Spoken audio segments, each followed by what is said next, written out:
Olá, monja e monge de sofá! Bem-vindos de volta ao Monge no Sofá. Eu sou a Julie, sua companheira de jornada, que, confesso, já perdi a paciência com o latido do cachorro do vizinho de madrugada mais vezes do que eu deveria. E sim, eu sei, a meditação deveria me deixar mais zen, mas às vezes a única coisa que me acalma é a promessa de um café forte pela manhã. Gente, eu já perdi as contas de quantas vezes eu fui dormir recitando o mantra. Amanhã, quando eu acordar, vou poder desfrutar de um cafezinho preto, fresquinho, quentinho. Sim, essa sou eu. Prazer, Julie. Bom, sabe quando a vida te provoca e você quase vira um dragão cuspindo fogo?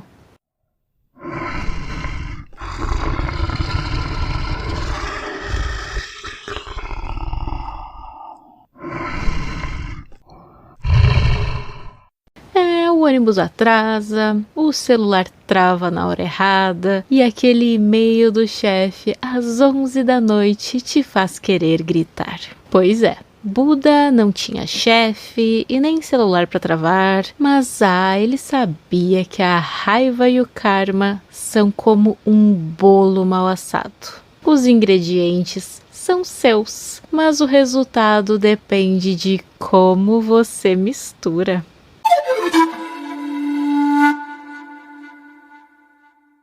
Hoje, inspirados por um texto de Ajahn Brahmavanso, nós vamos mergulhar na raiva e no karma e como eles se conectam. Não como vilões, mas como professores que nos mostram onde estamos e para onde nós podemos ir.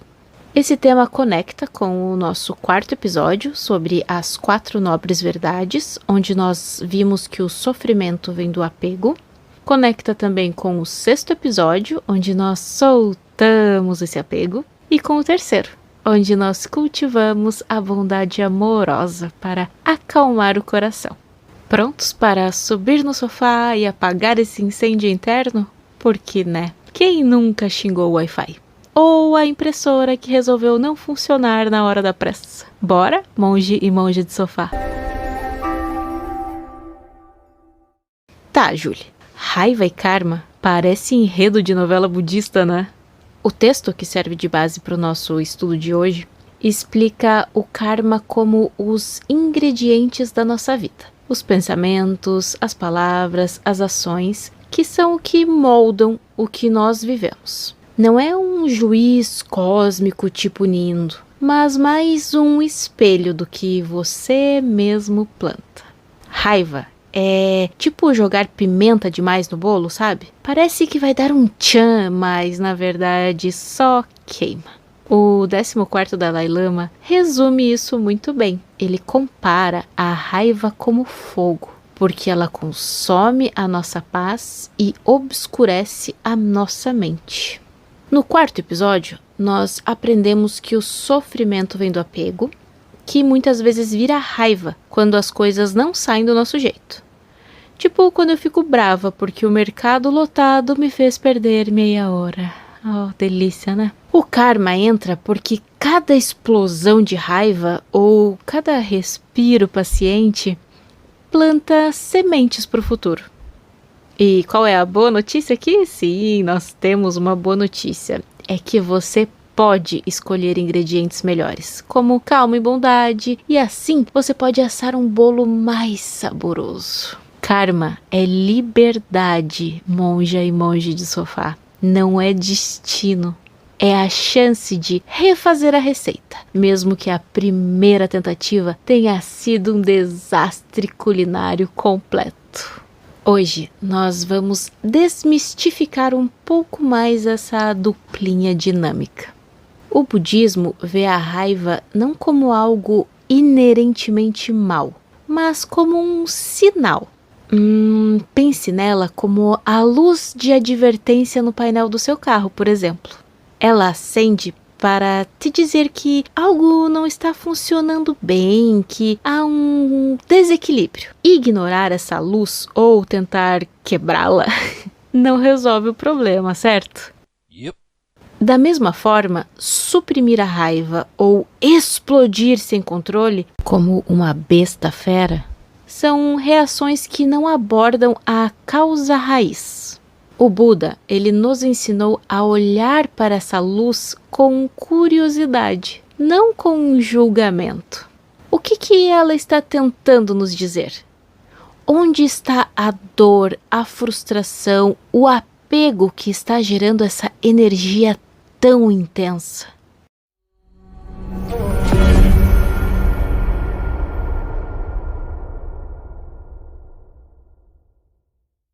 E o karma? O karma. Ele não é esse carrasco cósmico anotando seus erros para te punir depois. É mais como um sistema de feedback universal.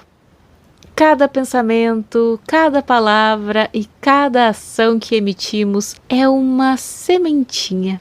Bom, vocês sabem que se você planta sementes de maçã, você vai colher maçãs, certo?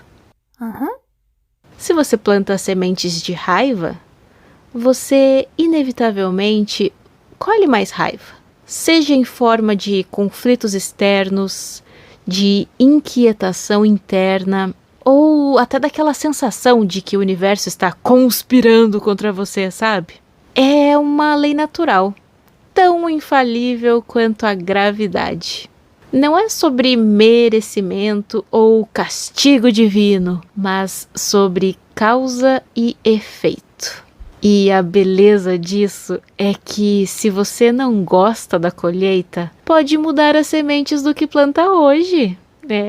É como quando nós compramos um pacote de sementes de tomate, mas na hora de plantar, percebe que comprou sementes de abóbora. Não adianta reclamar da abóbora depois, né? Nós temos que plantar o que nós queremos colher lá na frente.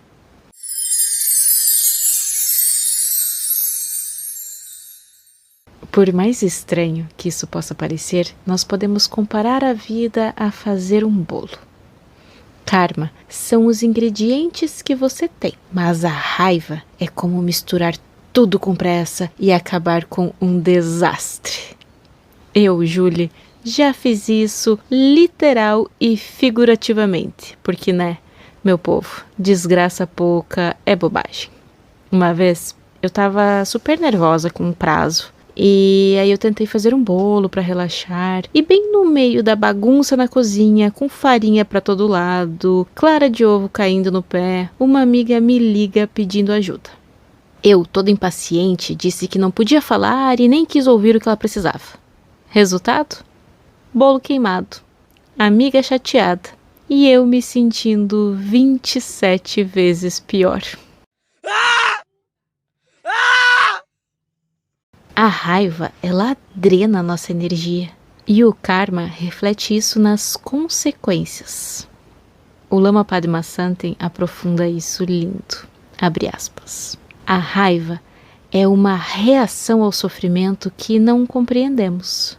O karma nos convida a transformar essa reação em lucidez. Fecha aspas.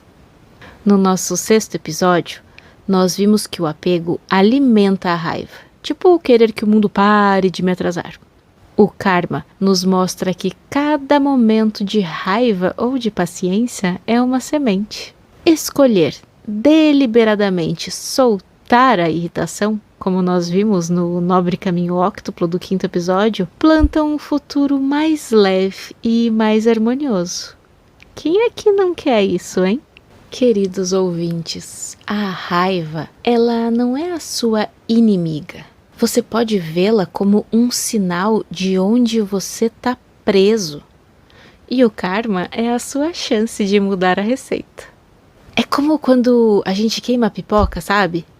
E ao invés de chutar a parede e jogar tudo fora apenas, nós aprendemos a controlar o fogo na próxima vez. Pode apostar que é bem melhor do que ficar sem pipoca e com o pé doendo. O mestre budista Ajahn Chah, conhecido por sua sabedoria prática, costumava dizer, abre aspas, se você não pode parar a raiva, pelo menos não a siga, fecha aspas. Não é maravilhoso? E isso não significa reprimir, é bem diferente, significa observar. Quando a raiva surge, ela é como uma onda. Se você surfa nela, ela te leva para onde quer.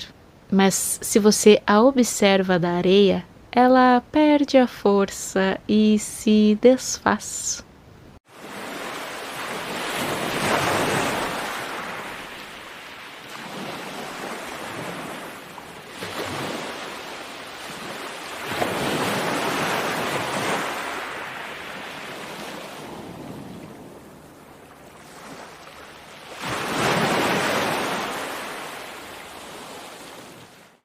Essa observação é a atenção plena, uma das ferramentas poderosas que o budismo nos oferece. Ao invés de reagir impulsivamente, nós criamos um espaço, um pequeno hiato entre o estímulo e a resposta. Nesse espaço reside a nossa liberdade. É ali que podemos escolher plantar uma semente diferente. E o karma, nesse contexto, é a nossa grande oportunidade. Não é uma sentença, mas um convite à transformação. Se a raiva é o veneno, o karma pode ser o antídoto que podemos criar.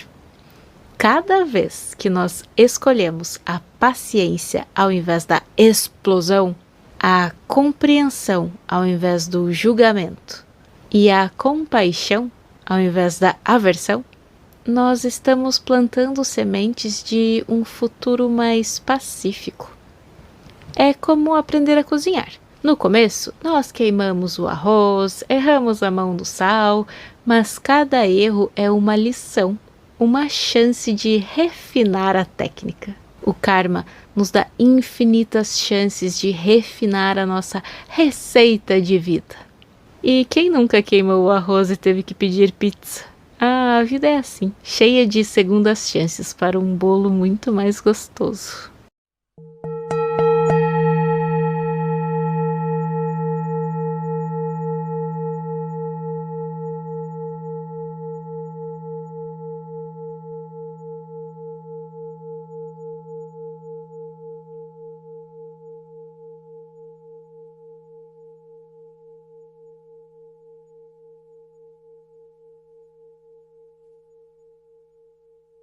Ajahn Brahmavanso conta uma história que é tipo um tapa com luva de mindfulness. Ele conta que haviam 2 monges. Eram amigos de longa data, faziam tudo juntos, inclusive eles viviam juntos em um monastério. E passaram toda a vida companheiros e morreram com poucos meses de diferença. Depois da morte, um deles renasceu num paraíso cheio de paz e alegria, enquanto o outro, o outro virou um besouro numa pilha de, digamos, adubo natural. O monge do paraíso, todo generoso, descobre que o amigo virou um besouro rola-bosta e pensa, vou lá, claro, vou resgatar o meu amigo para ele curtir esse rolê celestial comigo. Então ele desce lá, tenta convencer o amigo besouro. Para isso ele descreve as maravilhas do paraíso, mas tudo isso não deu em nada. O besouro teimoso respondeu, ô cara, tô de boa aqui na minha pilha de estrume, sai fora. O monge amigo lá do paraíso até que insiste, tenta arrastar o besouro, mas o amigo besouro se agarra ao adubo como se fosse o maior dos tesouros. Qual é a moral da história? Às vezes a gente se apega à raiva ou qualquer outro sentimento assim que seja a nossa pilha de estrume porque é familiar. Mesmo que nos faça sofrer, já virou nossa companhia, sabe? Então, o karma, ele nos dá a chance de soltar isso e de escolher um caminho mais leve, mas depende de nós querer sair do adubo. Eu preciso confessar. Eu sou meio esse besouro rola bosta às vezes, sabe? Agarrada à minha raiva e às minhas mesquinharias como se fosse um troféu. Por exemplo, quando eu passo o dia limpando o chão da casa e vem alguém e entra sem se importar com o sapato sujo, melecando tudo. Eu fico roxa de brava. Como você pode? Eu passei horas limpando isso. Eu mereço viver com um chão limpinho. Eu me agarro à minha pilha de estrumes. Bom, o texto que é a base do nosso estudo diz que a raiva vem de fugir da dor. Mas isso só piora o karma. Para entender isso, o Lama Alan Wallace ele tem uma frase que ajuda muito. Abre aspas. A raiva é uma distorção que nos desconecta da realidade. Cultivar a atenção plena é o antídoto que restaura a clareza. Fecha aspas. No terceiro episódio, nós vimos que a compaixão dissolve o ego. E aqui ela também apaga a raiva. Ah, eu sei, é difícil.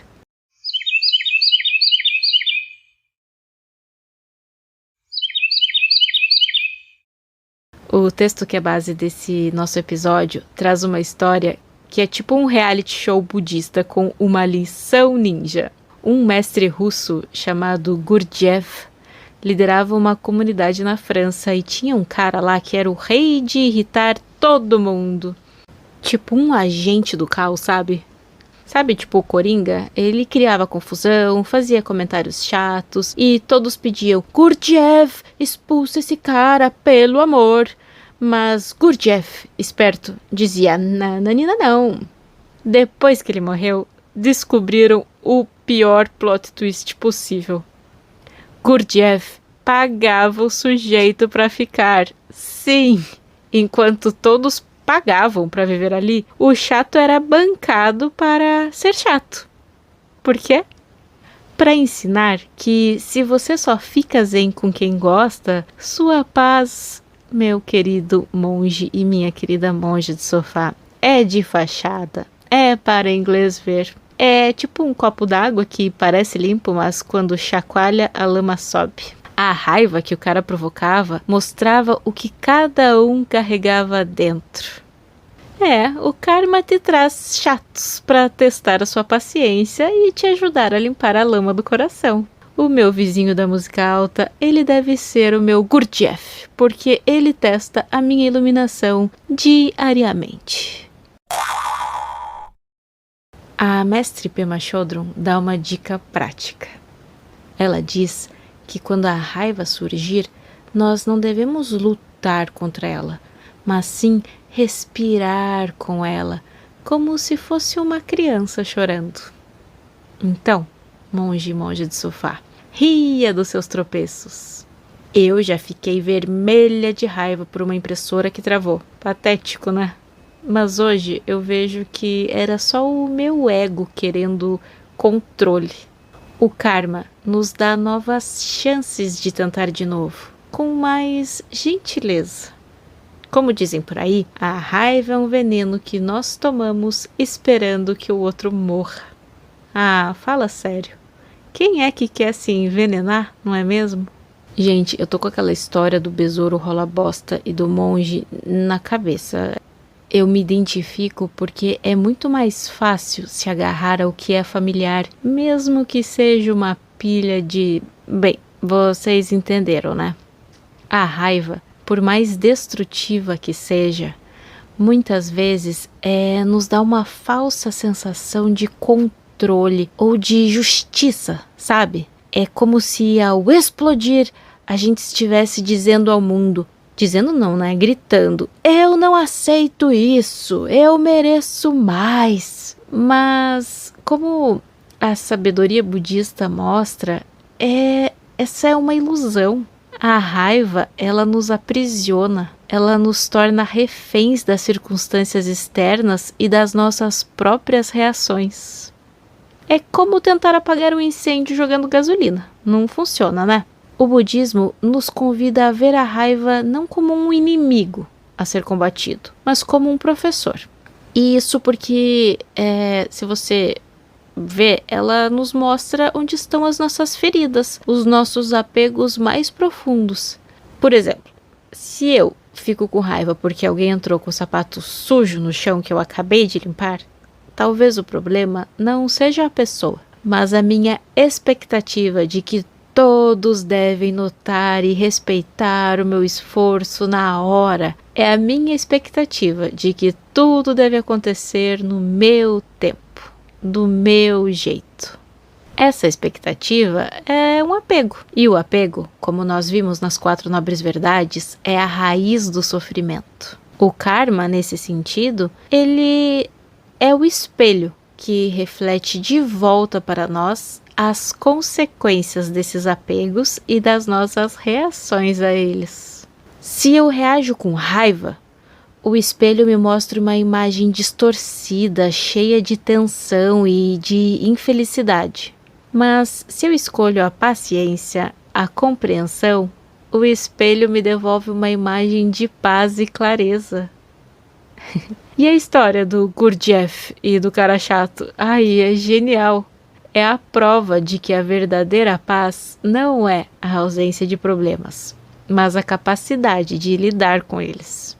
Se a gente só consegue ser zen no nosso cantinho, com a nossa playlist de mantras e o nosso incenso de sândalo, não, a gente não está praticando de verdade. A vida real, com seus vizinhos barulhentos, impressoras teimosas, com chefes exigentes, é o nosso verdadeiro campo de treinamento. É aqui que o karma se manifesta. E é aqui que temos a chance de transformá-lo. Cada vez que nós respiramos fundo ao invés de gritar, cada vez que a gente ri de si mesmo ao invés de nos levar a sério demais, nós estamos limpando a lama do copo, um pouquinho por vez. Gente, vamos, a gente tem que concordar que rir de si mesmo é muito mais divertido do que ficar com a cara amarrada, né? Eu, por exemplo, demorei, mas eu aprendi que a impressora não tem culpa da minha falta de planejamento. E o vizinho? O vizinho da música alta e do cachorro da madrugada? Bom, ele está dando uma oportunidade a mais para eu praticar a paciência. Quem sabe um dia eu não o convido para um chá e a gente medita junto? Ou pelo menos eu o convenço a baixar o volume e a dar um abrigo melhor para o cachorrinho dele de madrugada, né?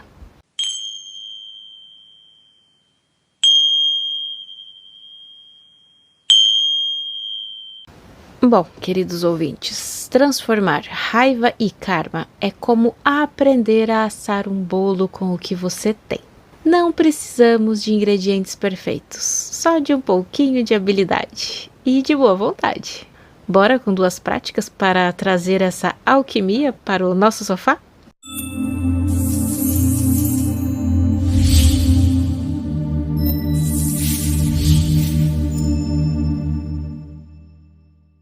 O nosso primeiro exercício hoje vai ser o Diário do Fogo e das Sementes. Pegue um caderno ou seu bloco de notas no celular e anote um momento recente de raiva. Tipo eu, que surtei porque o trânsito me atrasou para o dentista, por exemplo.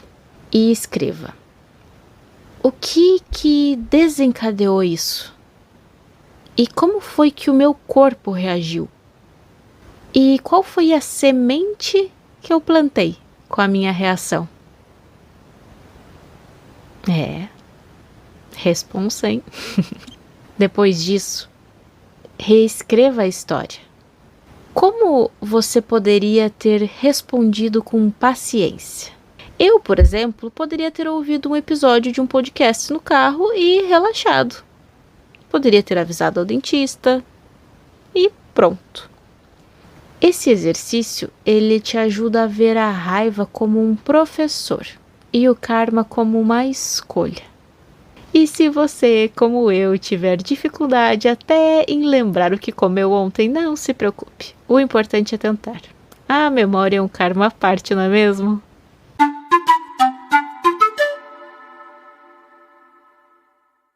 Agora, bora fazer uma pausa juntos? Você pode deixar os seus olhos semiabertos ou pode fechá-los gentilmente, como você preferir. Respire fundo 3 vezes, sentindo o ar entrar e você relaxar conforme inspira e expira.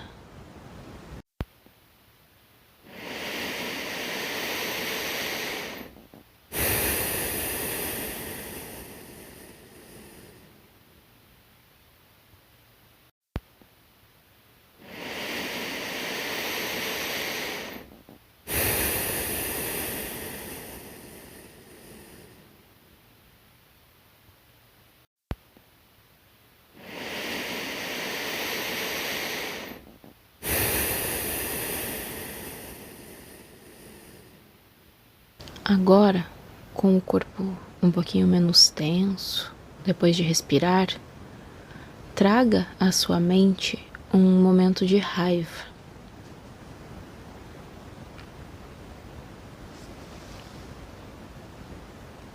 Talvez por uma mensagem não respondida, por uma falta de comunicação, porque alguém esqueceu algo importante, porque alguém não te ouviu como deveria. E sinta como essa lembrança, ela se traduz no seu corpo. Não julgue, só experimente essa sensação e observe. Veja se a tensão foi nos seus olhos, que você está comprimindo, franzindo o senho, se você está travando a sua mandíbula, se o seu pescoço que está rígido, se são os seus ombros que estão contraídos. Sinta se há um nó na sua garganta, um aperto no peito, uma dor, uma queimação no estômago. Sinta como essa lembrança se traduz no seu corpo e não julgue.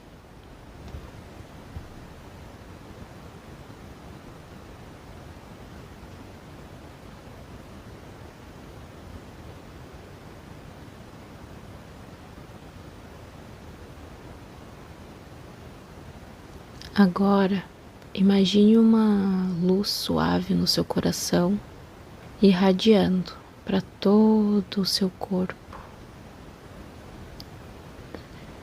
E diga mentalmente que eu acolha essa raiva, esse aperto, essa contração com gentileza e bondade.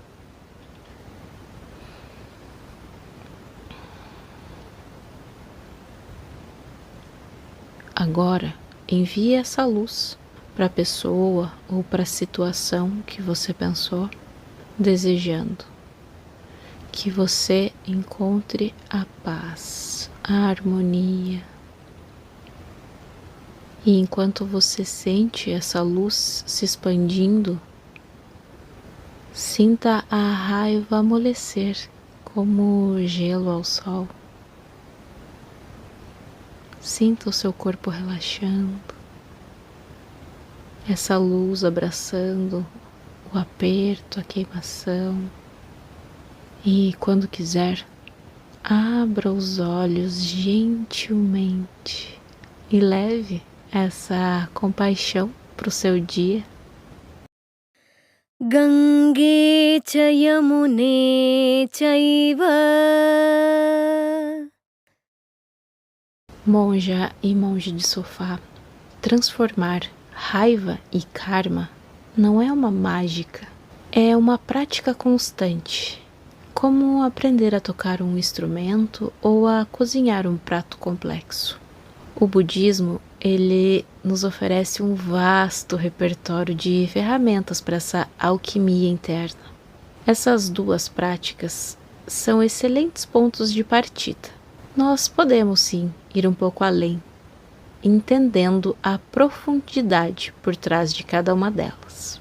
Por exemplo, o diário do fogo das sementes é mais do que um simples registro.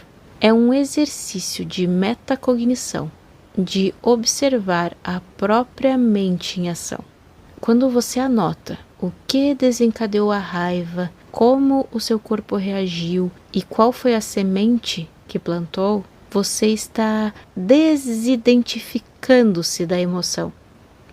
Você não é a raiva.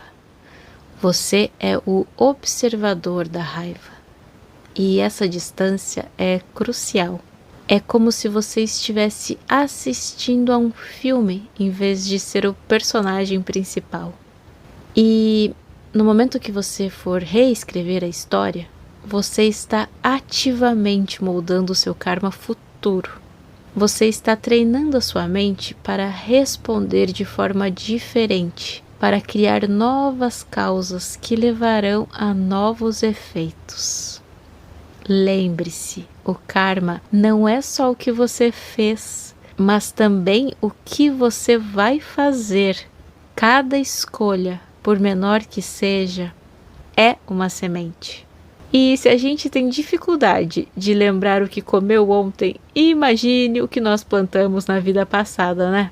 Mas o importante é o agora, o que nós plantamos hoje e o que nós vamos plantar. E essa meditação de compaixão que nós fizemos juntos. A compaixão e a bondade amorosa são os antídotos mais poderosos para a raiva no budismo. Quando você envia a luz para a pessoa ou a situação que te causou raiva, você não está perdoando o ato em si, mas você está liberando a si mesmo do veneno da raiva. É um ato de autopreservação. A raiva é uma energia densa que contrai, que comprime. A compaixão é uma energia que expande, que abre o coração. E ao praticar isso, você está literalmente mudando a química do seu corpo e da sua mente, e, consequentemente, o seu karma.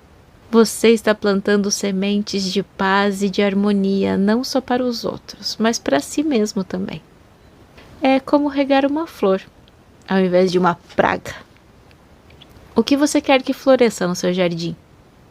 E bem, se a gente não consegue sentir compaixão pelo vizinho barulhento, a gente pode começar conosco mesmo, né? Um passo de cada vez, sem pressa e sem pausa.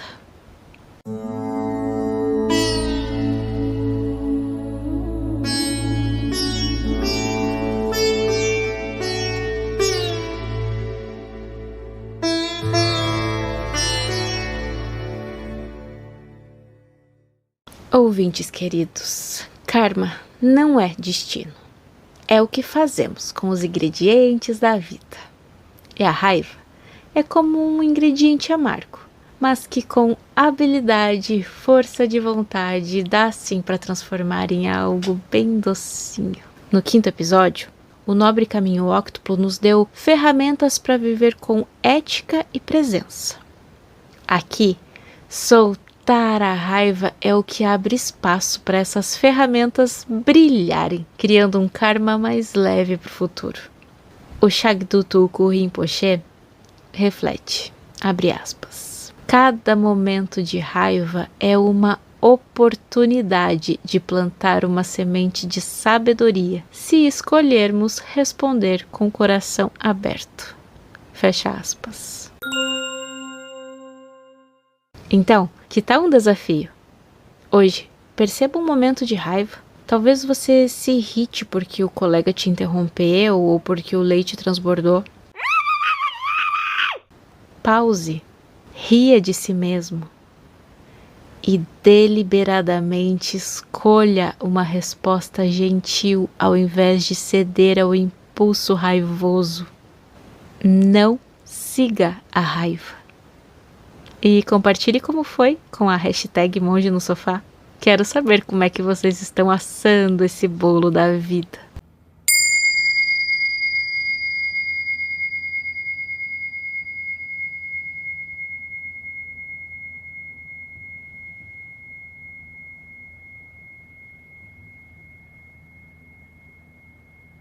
Bom, monge e monja de sofá, acho que já deu para nós percebermos que o karma não é uma sentença de prisão perpétua, mas um convite à liberdade. A raiva, por sua vez, não é um monstro de 7 cabeças a ser aniquilado, mas uma energia a ser transmutada. O budismo nos ensina que somos os arquitetos do nosso próprio destino, não por um poder divino que nos recompensa ou nos pune, mas pela lei infalível de causa e efeito.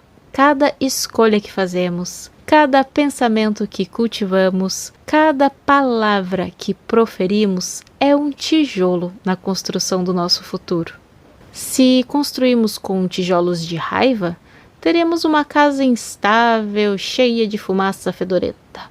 Se construímos com tijolos de paciência e compaixão, teremos um lar de paz e de serenidade. O nobre caminho óctuplo que abordamos no 5º episódio é o nosso manual de construção.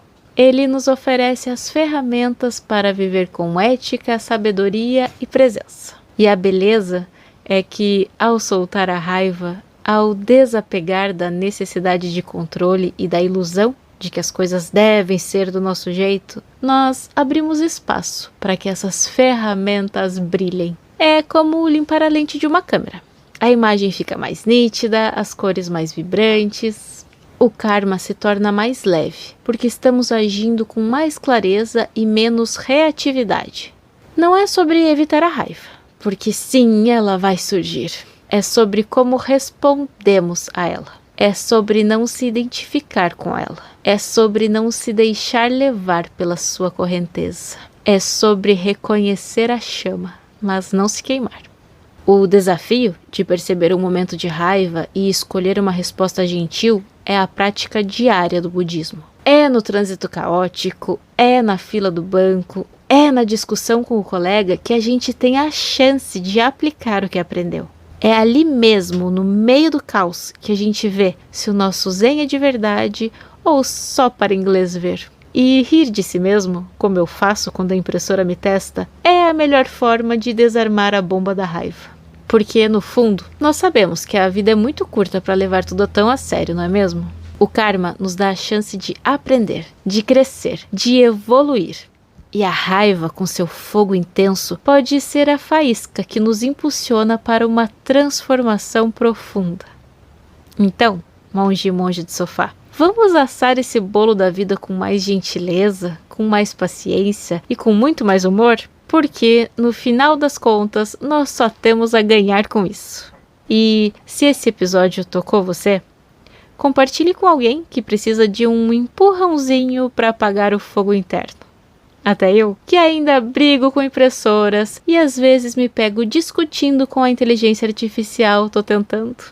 Eu sou a Julie e foi uma alegria dividir esse sofá com vocês. Até semana que vem, que os seus dias sejam pacíficos e seus sofás cheios de paz. Que esse episódio possa trazer benefícios a todos.